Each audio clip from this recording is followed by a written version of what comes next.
लातूर पालिका आयुक्तांना आता उपचारांसाठी मुंबईमध्ये हलवण्यात आले। बाबासाहेब मनोहर यांचे पुढचे उपचार हे मुंबईमध्ये होणार आहेत। एअर ॲम्ब्युलन्सद्वारे लातूरहून त्यांना मुंबईला आणण्यात येणार आहे। आयुक्त मनोहरे यांनी गोळी झाडून आत्महत्येचा प्रयत्न केला होता आणि त्यांच्यावर लातूरमध्ये उपचार सुरू होते। आता मात्र त्यांना पुढच्या उपचारांसाठी मुंबईला आणण्यात येत आहे। एअर ॲम्ब्युलन्सनं त्यांना आता लातूर आयुक्तांना अशा प्रकारे मुंबईला आणण्यात येईल आणि या ठिकाणी मुंबईमध्ये त्यांच्यावर उपचार होतील। मनोहरे यांनी गोळी झाडून आत्महत्येचा प्रयत्न केला होता।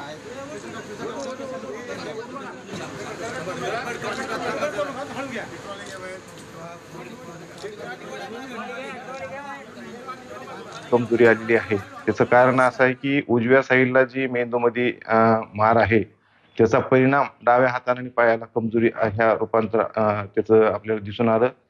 म्हणून आपण त्यांच्या फॅमिली मेंबर सोबत चर्चा करून ते डेफिसिट कमीत कमी कसं आपल्याला करता येईल आणि आतापासूनच त्यांना ॲडव्हान्स थेरपी त्याला आपण म्हणतो न्यूरो रिहॅब तर ती आपल्याला कोकिळाबेन जे अंधेरीचं रिलायन्स हॉस्पिटल आहे त्या ठिकाणी चांगलं रिहॅब सेंटर आहे। आम्ही त्यांना सजेशन केलं आणि त्यांनी तिथं जाण्याची तयारी दर्शवली।